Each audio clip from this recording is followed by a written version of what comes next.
2 bulan terakhir tahun 2023 diwarnai sentimen positif soal perekonomian Amerika Serikat. Resesi yang dikhawatirkan terjadi akhirnya bisa dihindari. Sorotan kini beralih ke belanja konsumen. I think inflation is pretty much in check. Consumer spending, on the other hand, has been somewhat leveled as consumer turn a little bit more cautious. And that's a good thing. That's a good thing. But we don't want the consumer running crazy because it will put upward pressure on prices, and we don't want to do that as well. So the economy is in good shape with the consumer being very level-headed going forward, and inflation almost at 2%, not exactly there, but being pressured down. I think we're in a good position in terms of the U.S. economy for what we have in store for us in 2024.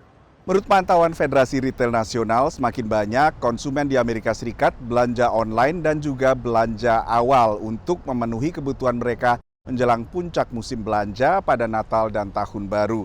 Sementara total penjualan untuk belanja akhir tahun ini diperkirakan meningkat 3 hingga 4% dibandingkan tahun sebelumnya. Tapi di balik masih kuatnya pembelanjaan, analis lain sedikit cemas. Americans spend.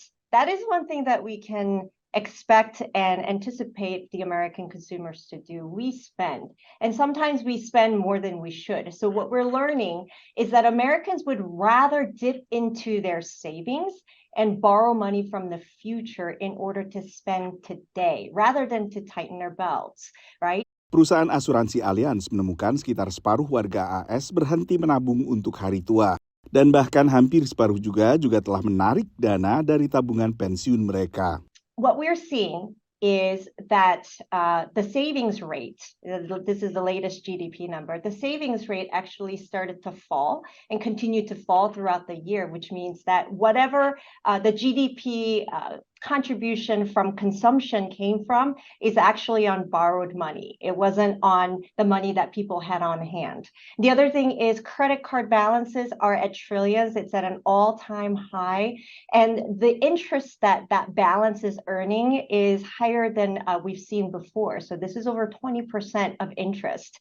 So ominous, yes, because we are racking up debt. Ominous, yes, because our savings cushion is getting smaller and smaller. So, there are challenges coming in 2024, especially as we're expected rates to stay higher for longer.